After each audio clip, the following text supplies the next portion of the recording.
But hey, Sean, how's it going? Great, Peter. Yeah. Good. Glad to be back. Yeah. As mentioned, we're talking about below grade tanking, waterproofing, keeping things dry underground. And yeah, like you said, a wet basement is a lazy basement. If you're not keeping it dry under there, you're kind of just giving your building to the elements and just saying, "Here, try to do things, try to stay up, try to stay from rotting out, or try to keep yourself from breaking down." Yeah, let's take a quick step back, though. Yeah. I think there are places where a wet basement is acceptable, and that gets back to the class system. Yeah, a class system. Not that type. Yes.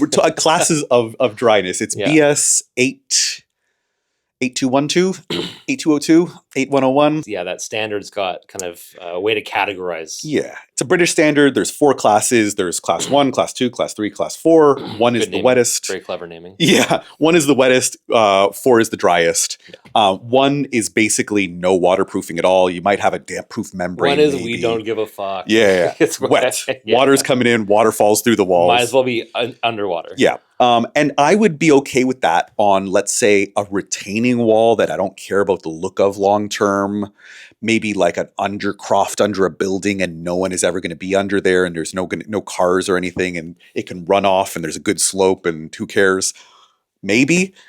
But either way, if you're letting water go through your structure, you're kind of asking for problems, especially if it's like steel or concrete. I don't know. It just doesn't seem like a good idea to me. Yeah, as a concept, we don't want water to get to concrete. Right? As a broad conceptual, Yeah. we don't want concrete getting wet. Now it can get wet. Sure. If you design it to, sure. Yeah, but you don't want to promote or like expect Yeah. to get to it. Yeah. Okay, so where could you use a wet basement? Where would that be appropriate for? Like, I'm thinking of soil conditions being maybe the driving factor. Like, Oh. if you got some sort of climate or Oh. Okay. like landscaping where you're Sure. just never going to get water to it, or Sure.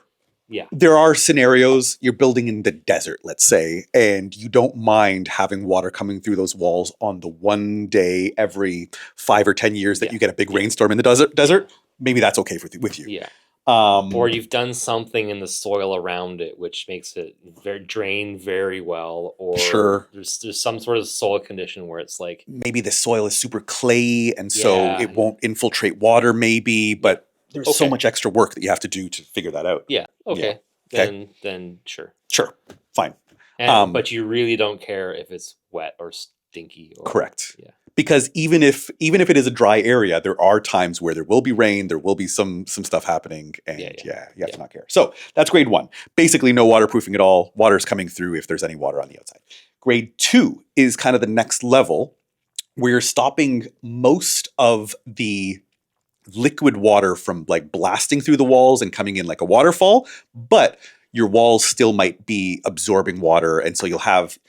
Everyone's been in a basement where it's like block wall on the exterior side and you see all that white stuff kind of growing through it. And it's kind of like a green patch and a darker area in that one area. Like that's grade 2 waterproofing.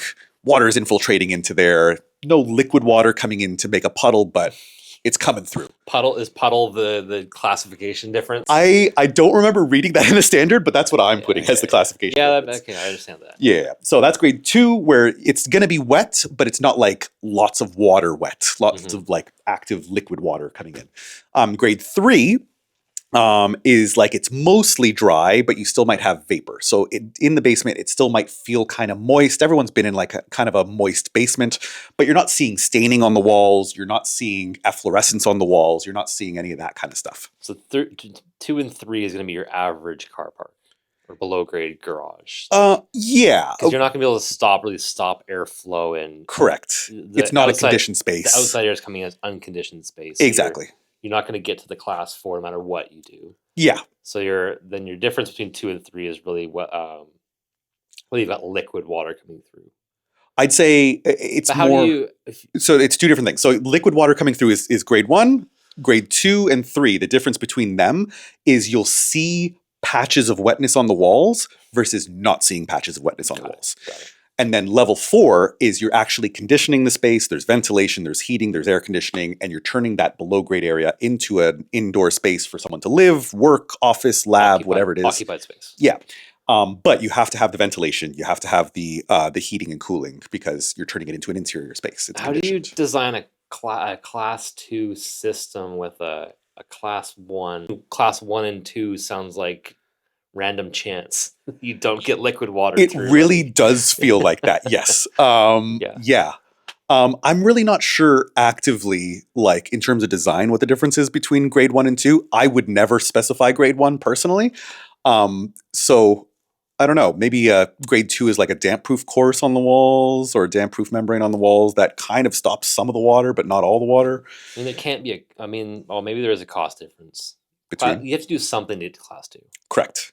You Got to can't put something on the walls. Yeah, maybe you're fully parging the walls or putting a primer on the outside, maybe. Yeah, these are performance outcomes, by the way. So you might be a way for a client to specify how good of a car park I want or how good of a basement I want. Correct. And then you can then use those classifications to start selecting appropriate systems to do that. And what I was trying to get to is there's no systems that are class 1 because class 1 is do nothing. True. Yeah. What's kind of a class 2 type example of a system? I would call a DPM a class 2 personally. So like a roller applied damp proofing, that or even just like a polyethylene sheet that's not adhered in any way, and like maybe taped but probably has holes in it from construction, stopping some of the water but not all the water, kind of thing. Does bentonites fit into that class 2 or 3? 3, okay. And it depends on the bentonite. Some of the bentonites have like a membrane on them, that are, there's different grades of bentonite. Some of them is just the actual clay within like a carpet kind of thing, and then some of them have like a plastic thing. So just straight bentonite, it'll stop all the water, but vapor probably will get through. That's a 3. Yeah. So for your average car park, a bentonite probably going to be good, except maybe the caveat being ground conditions. We'll talk about that. Yeah. So you put a bentonite on the outside. It's easy, cheapest chips. Good, insurance policy because you can't really install it after the fact. And it'll stop most of the water and some of the vapor. And so you won't have stains coming through. And so those bentonite systems all have water stops and cold joints too. True, exactly. Some redundancy.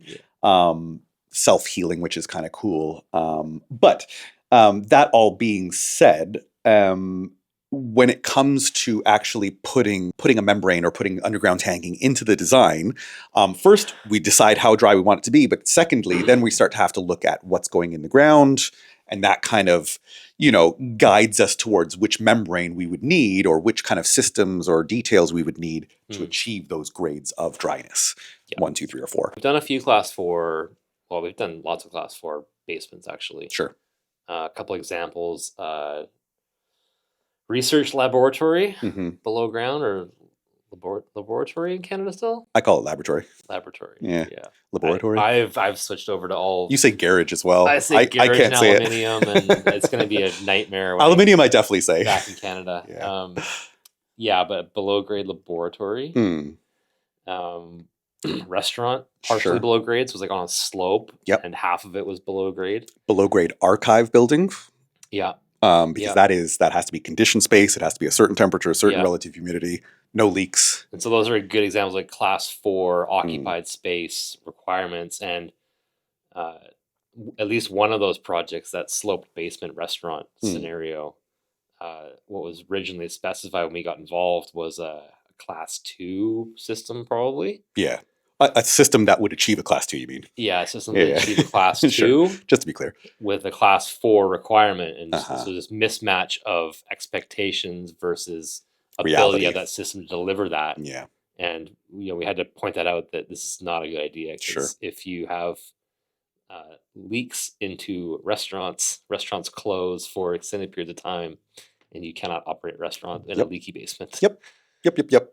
All the things. So that's how you get, I guess, to like a grade 4. And like a grade 4 membrane, just in case, should we talk about the membranes now and how they all kind of fit in? So we mentioned bentonite. That's one option. Bentonite is a type of clay that when it absorbs water, it expands and becomes watertight. And like we said, there's multiple versions of that where you have the bentonite and then other little bits and bobs as part of that membrane. I still have trouble believing bentonite works, but it does. It sounds like Sprinkle too. magic dust in a carpet and bury it in the ground. Yeah, I know. Yeah, I know. But like they demonstrate, they have like a cylinder with a bunch of bentonite with water on top of it, and I've it just seen doesn't it. come Like, through. Yeah, it just seems like magic. it does. It is magic, sort of. Kind of a little bit. Yeah. But yeah, so there's different versions. But when you're going to that from a class like 2 to a class 3 or 4, and like we said, the difference between a 3 and a 4 is usually the ventilation and conditioning of the inside space. Oh, the requirement, yeah, That's definitely. usually what the difference is. So class 3 or 4 usually use the same membrane.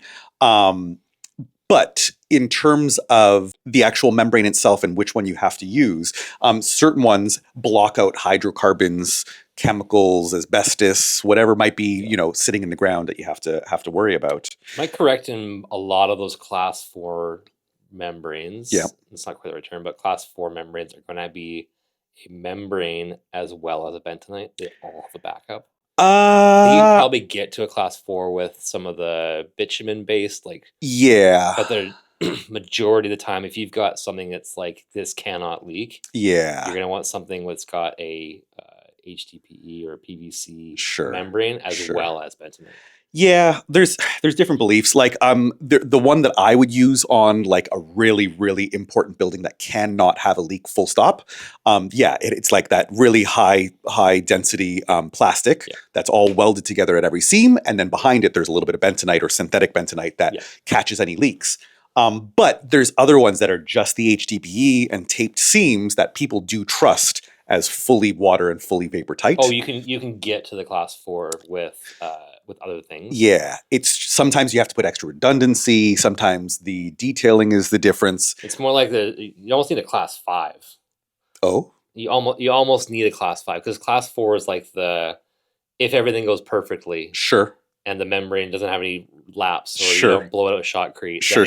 Work. Sure. Class 5, which I've just made up right now. Yep. Class 5 is like you've got a full membrane and you've got bentonite included, which will find any of the cracks and just seek and destroy. So I think that's like a personal class 5 that we would be talking about because it's not an official class. 1 to 4 is the amount of dryness, and so if you do everything perfectly, 4 will be 4, but 5 kind of takes into account that extra redundancy, I guess. Well, if you've got a space like that, why not do it in? Like, you're not going to get back to that memory to fix it. True. You are toast if you screw it up. True. Okay. Well, here's toast. the I guess devil's advocate kind of argument to that. Sometimes with that, the one that I'm thinking about, the yellow one that you have to weld all the seams and has the bentonite behind it, it's expensive. Oh yeah. And it takes a lot of effort to go weld all those seams. And so we have had some projects where we've just used multiple layers of bentonite, 3 layers in really, sensitive areas, and then 2 layers elsewhere. And then that gives you kind of the extra redundancy. I know there's a cost difference between 4 to my imaginary 5. Sure, yeah. But hey, some places you need that. Well, yeah, some places like you're the money of it going wrong is worse than absolutely spending up the front. Absolutely. And I think goes along with some of those systems at that higher end of 4 is the warranty protection you can get from those systems and the QA quality assurance that goes into installing them. That's required by the manufacturer. By that manufacturer for that warranty is really onerous and really detailed. You'd really struggle to understand where it could go wrong. So to give you some perspective, we do a lot of those inspections for these membrane manufacturers. It's a third-party inspection of that membrane, and it's every seam, every square meter of that membrane is inspected before it gets covered. Yeah. So you've got your installer doing their QA, you've got a third party reviewing every square meter of that QA as well before it gets covered. So your chances of that going wrong are quite low. There's also photos and checklists that go along with those inspections, and all those get sent back to the centralized, the supplier. They check it over and they say, yep, this is sufficient. We will give you a warranty. So you're paying a lot for that warranty, not just the warranty itself from the manufacturer, but for inspections and stuff like that. But it's like, what's the alternative? The alternative is we don't do that. Yeah. And we get some leak and our facility is closed. That's basically it. Like if it's very sensitive and water's coming in, you might have to close it. And then if you wanted to go remediate, The only real option is, well, two options. One is excavate around the outside of the building and somehow underneath the building, which is basically impossible. You'd have to do like undercuts in small little. It's not possible, not feasible. But the other one is epoxy injection, and so what they do is they just like drill holes in the walls, spray epoxy behind there, close this leak, the water goes over there, that one leaks. You have to and just do it over 5-10 years, keep on chasing the leaks and injecting. I've seen it work. It can work. It can work, but it costs a lot of money. It's probably not covered under warranty. Usually there's like a few injections that are covered under warranty and the rest aren't. Those higher-end warranties, that's what they're insuring. So they're saying our membrane will not leak, and if it does, we'll come back and fix it. Correct. Which is like, that's the kind of certainty you need on those types of projects. Yeah, and there's only certain suppliers that have that very onerous QA protocol. Yeah. So yeah. If you need to know any more about it, let us know. I've seen a little bit of bitumen-based below-grade membranes in New Zealand. Much more common in North America. Way more common. Yeah. Way more common. Not as many here, but I have had a few.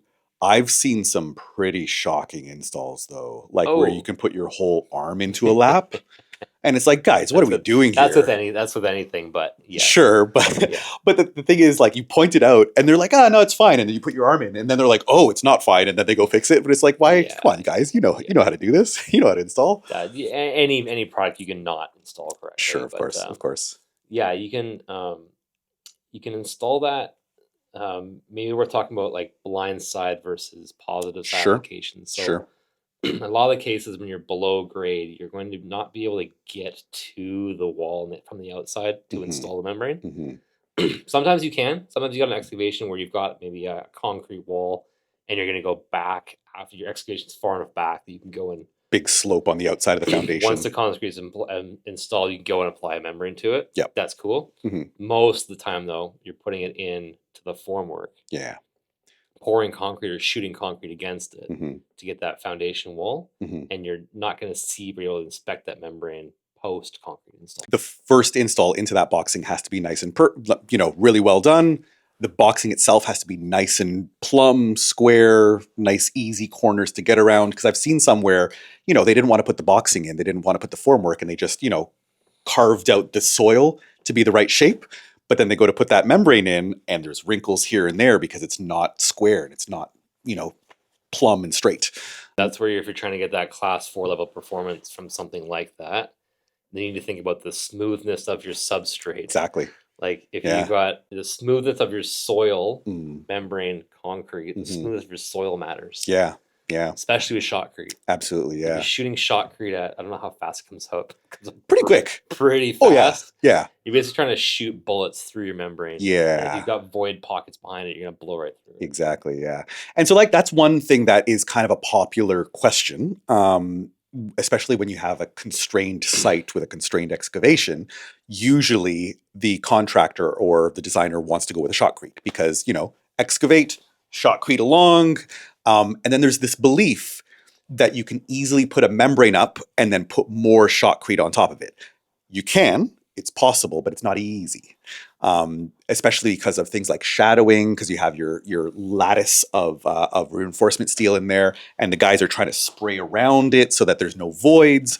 Because if you have voids in that shotcrete and it's a bentonite system that expands, if it just expands into that void, it's no longer waterproof. So a lot of intricacies and things like that. So generally, I'll try to kind of point people away from doing shotcrete sandwich membrane kind of situation, just because it does come with problems, but it can be done as long as there's QA in place. What about, you talked about some of the post-remedial options. Sure. What else can people do if their basement has been built and is leaking? Or I would say without fail, every car park I've been into below grade has some sort of leakage in it. Car parks, for sure. Of a certain age, I don't think I've ever seen a non-leaking water underground area. Yeah, one of my favorites is the you don't see injection ports left in very often here. Sure, yeah. Seattle is very common to see basically along a crack every 3 or 4 inches. You've got a port left in the crack. Like the injection. They've already installed it at construction, or after the fact. Afterwards. I see. Sure. Remedial, but they leave the ports in. just in case they have to go pour some more No, in. that's how it's designed. Is you just leave them in. Oh, interesting. They're epoxy. Okay, interesting. But to your question of what if the building's already built and you're starting to leak, and let's say you don't want to do that epoxy injection. Maybe this is an old building with like a rubble wall foundation or stone wall foundation or brick foundation, and you're not really convinced that you're going to be able to access the whole wall behind it to try to inject it all. What I've seen is there are systems that are applied to the interior side. I do not recommend doing interior side waterproofing unless there is an absolute, a requirement that there's no other way to do it. So there's no way to excavate the outside. Resort. Last resort, yeah. Because you're letting the water go through the structure and then you're collecting it at the inside. But there are ways. And what I've seen is like there's a kind of a dimpled sheet that gets tacked into the wall. There's a channel drain at the bottom. Water hits that dimpled sheet, goes down to the channel drain, and you have to drain it out. Doable. Is it great? It works, but I prefer getting it to the outside. If you've got no other option, then what are you supposed to do? So exactly, especially like historical buildings. The poor man's version of that is you just put up Wrigley tin over your wall. Okay. I mean, I've seen that in like older buildings, like a precast concrete building that has the Wrigley tin and then like a little gutter at the bottom and a little hose that goes to a floor drain somewhere. Doable. If you're on a budget. Sure. And you just want the wall to look nice. So sure. Just put a nice covering over top. Yeah. Let all the water drain behind those so you can't see it. Yeah. Hide the leak and it'll all be good. If it's designed properly, it can work. Yeah. It's just a cosmetic cover. Yeah, exactly. Yeah, so you can do that. My other favorite is drip trays.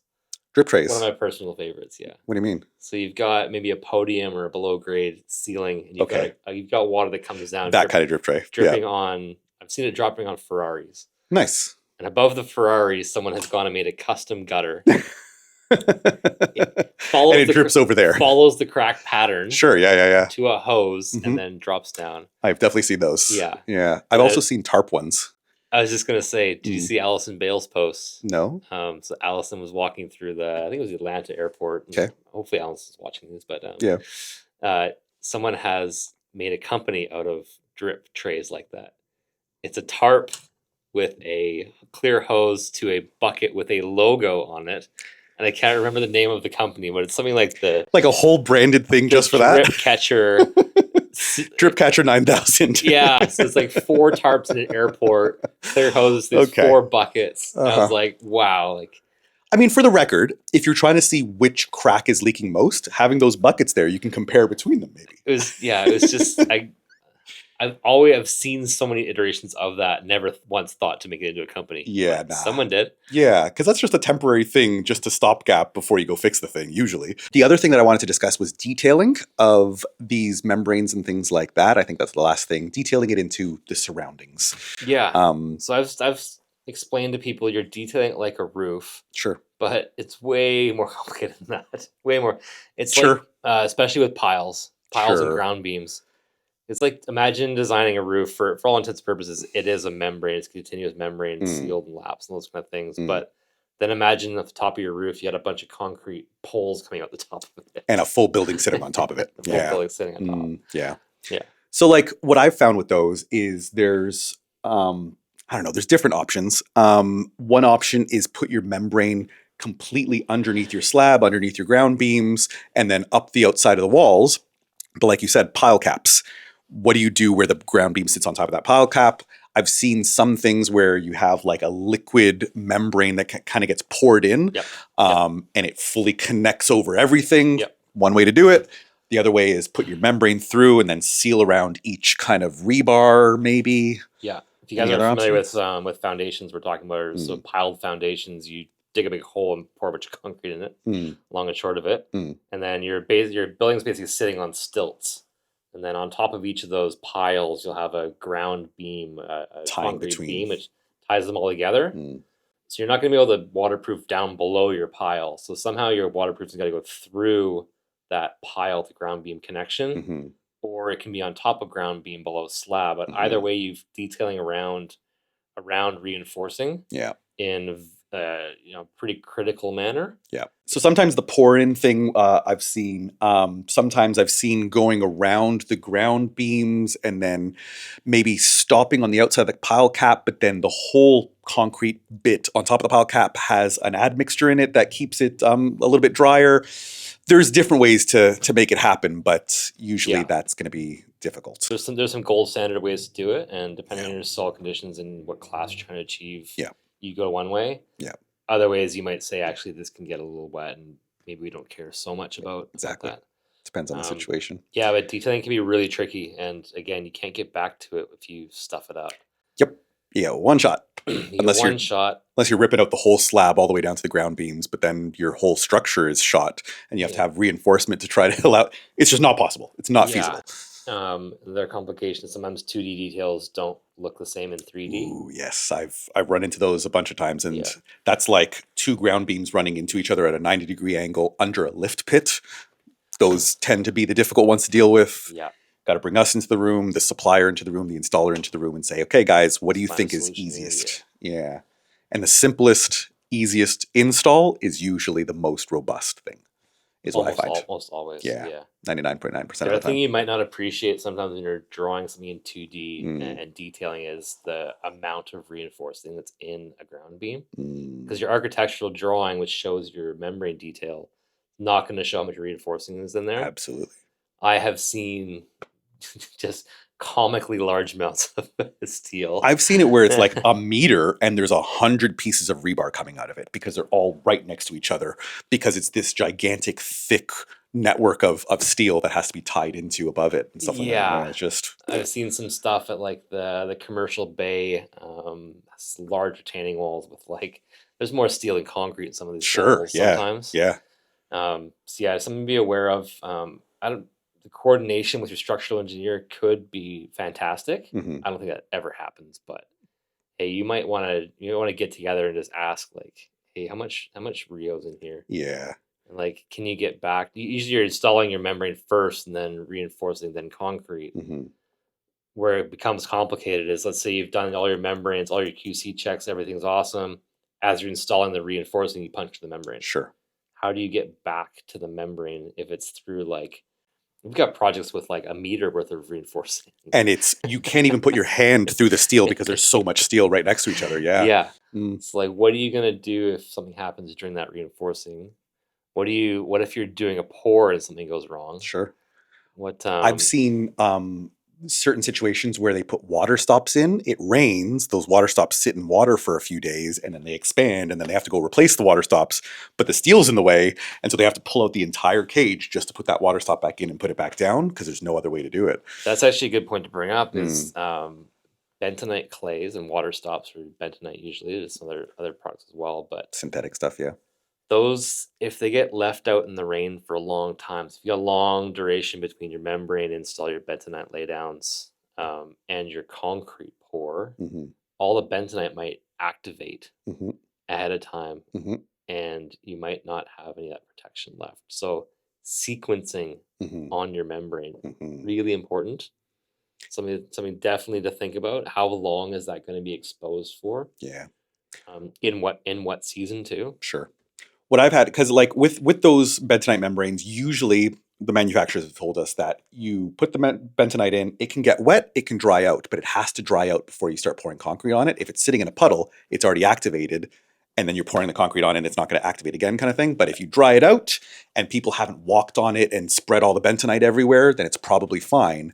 But a lot of times it's better to just put a fresh one. Do you see it shrink back when it's usually? Yeah. Usually. Yeah, it gets back.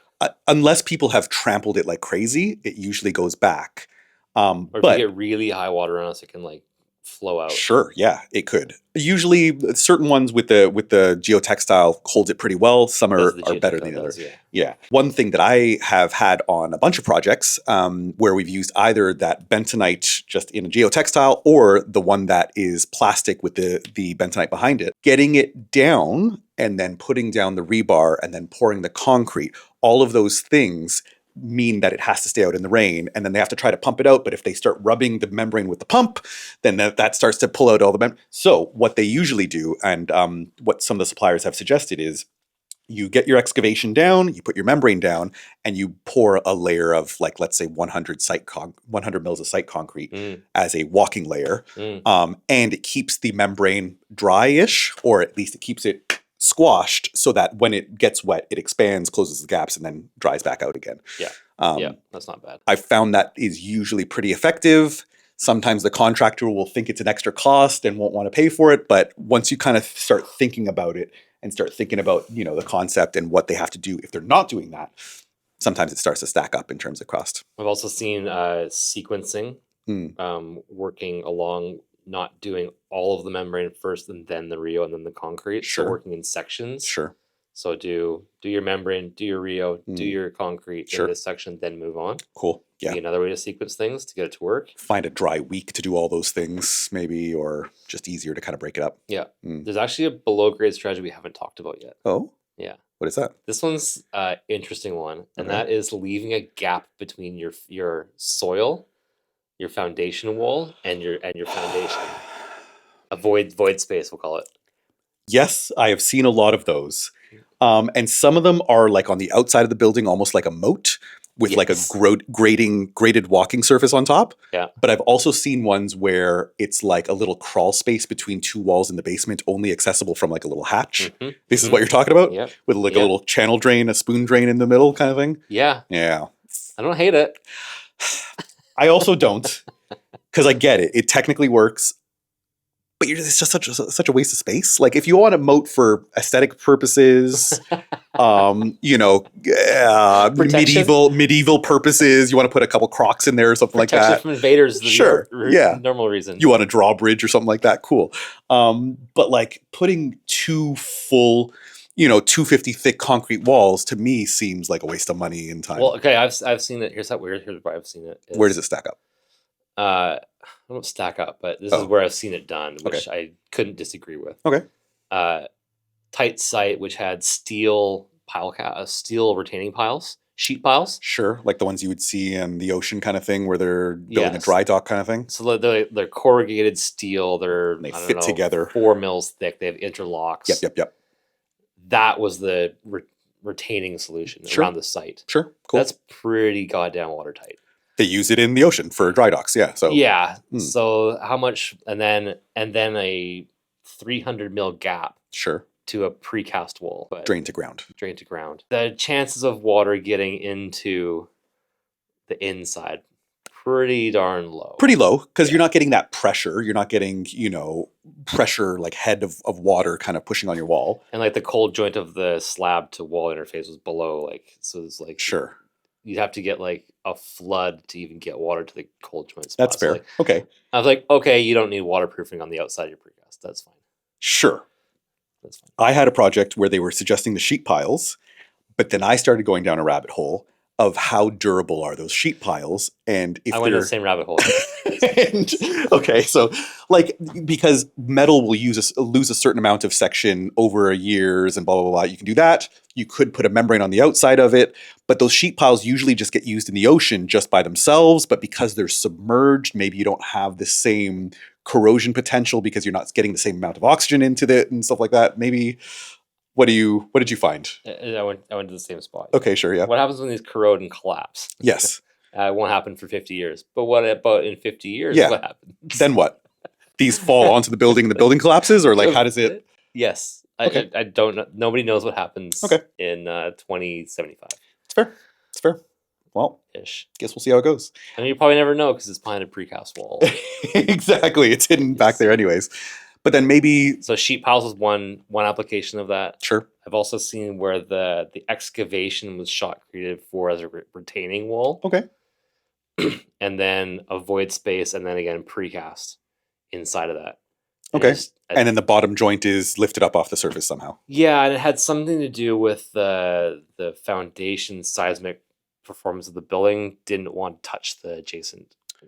Oh, I have. Wall, okay, right? so yeah, a gap between your retaining wall, your cut line, and your building to allow the building to basically move independently of the ground. I see. So I can definitely see the appeal for a base isolated situation. That's a New Zealand thing, base isolation. Yeah. Japan a little bit. Sorry, Japan probably more than New Zealand. Yeah. never seen it in North America. I astounded my colleagues in North America when I told them about ground-based isolated skyscrapers. Yeah. They were like, "You do what?" You mean the whole thing's not really connected to the ground? It's kind of just like loosely bouncy connected? Yeah, it's just Yeah. on rubber pads. That's one option. Yeah. And this is completely off topic, but I've seen another option where there's like a little cup and a ball, and both of them are made of metal, and it sits most of the time in the middle. And they calculate it such that it goes up the slope when it shakes around, but then always settles back to the middle. Love it. Yeah. Interesting stuff. I love how that theory. Any last thoughts about underground waterproofing tanking? I think we've covered most of the things. Groundwater and what contaminants. You're right. Yes. You want to think about it is you start digging a hole, and at some point that hole is going to have water enter into it because there's like the saturation of the ground. There's just a bunch of water that sits in there, and that water can go up and down seasonally and how wet the soil is essentially. But if you've ever had a well at your house, that's what they just drill down to where the water is and they suck water out of the ground like a straw. Yeah. So same when we thing. Look at water tables for sites, just trying to figure out where that is relative to your basement can try to help understand how much risk or how much the potential is to drive in there. You still have surface water coming down through the soil. But if you're essentially building your basement in an underground lake, you're going to want to do something different depending on what you're trying to achieve. Absolutely, yeah. And so water table is something that is generally kind of consistent, but can fluctuate over the year. So, most of the time it'll be at a certain depth below the surface. And then in the winter, when it's rainier, it'll kind of go up a little bit. Summer, when it's drier, it'll kind of go down a little bit, but doesn't fluctuate that much. But yeah, I'm personally comfortable. If it's like 2 meters below the bottom of the slab, probably don't need any under slab tanking. But like you said, water from rain coming down the walls and possibly percolating in, I would always, always, always, always, always recommend a membrane on the walls, unless I was in a desert or something like that, and there was a very good reason not to. You wouldn't have a water table. Correct. So there's that. The other thing that I was just thinking when it comes to that water table is sometimes your water table is very close to the surface and you have a building that has a basement that goes into that water table. How do you build that? How do you put a membrane in? How do you pour concrete if you're basically digging into a swimming pool? Yeah, so you need to get the water out before you build it. So Sure. to de-water the site. There's a whole geoengineering feats that go into it. Yeah. Soil subsistence and all that kind of stuff. It's interesting to me because basically what they do is they just bring a truck to site with a bunch of pumps and tanks and or hoses to go to a sewer, and they just suck the water out constantly. And so you'll have your water table, which is one flat surface everywhere, and in that one location there's a little depression because you're sucking out the water and it's kind of slowly percolating back in. So yeah, they suck the water out. Like you said, the geotech people have to make sure that sucking that water out doesn't collapse adjacent buildings or roads and things like that. But yeah, interesting stuff. You have to dewater, then you put your membrane in, pour your concrete, then you can undewater, get rid of the dewatering system. But what I've had is certain situations where they're either using those piles to fight against the pressure of the water pushing upwards, or they have to put a really thick slab to have weight to fight against the pressure of that water. Any tips and tricks? Any weird stories you've heard about that? No, just like if you get something wrong in that scenario, like if you're trying to build like you want that class 3 performance where you don't have liquid water. Yeah. And you're putting it into a lake. Yeah. You're gonna have a bad time. Sure. And so you're probably gonna have to upgrade your membrane Sure. or your system spec to account for that hydrostatic pressure. Sure. That potential is much greater. Exactly. But I've also seen situations where maybe the structure wasn't quite designed properly. There was one building in Toronto near the lake, very tall high-rise building, and I'm pretty sure they had like 2 or 3 levels of parking garage, and the bottom level, I think they just had to fill with concrete. Jacked. Because it had jacked up. Yeah. Had one here as well? Danny's been to one, yeah. Oh, interesting. He's got pictures of it. Interesting. Yeah, because it'll just it'll break your whole slab, and water starts coming in. It's an interesting thing. And then once that's happened, your membrane's breaking because it was connected to your concrete. So everything has to be wrapped up and made proper. So another thing we haven't talked about is concrete admixtures below grade. True. I've sort of come around on these in certain scenarios. And also have in certain scenarios is the key thing for me. yeah, they're not magic. We talked about this in the concrete episode. Sure, yeah. Below grade is can also be a spot where you need to. The admix could be a right answer for some projects. And so one answer I got from a contractor who wanted to use the admix, and I was, expressing my skepticism of it because of the fact that, it was a big below grade area and it was a certain way. I thought that admixes probably weren't the right choice for that scenario. But his argument was that there's a lot of like underground cable vaults for high power like electrical power, things like that. And he said those get built and they only have admixture and they don't have any membrane and they work.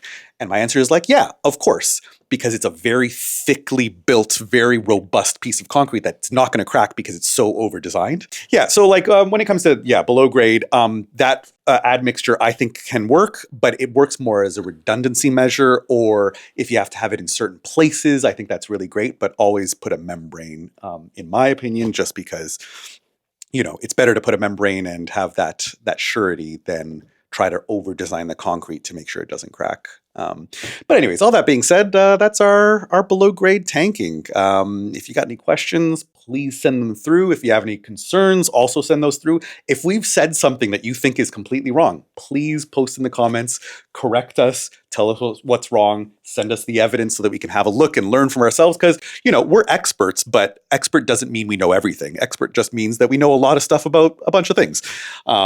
And there's always more room to learn and more room to be corrected and more room for more opinions. So let us know and we'll see you again next time.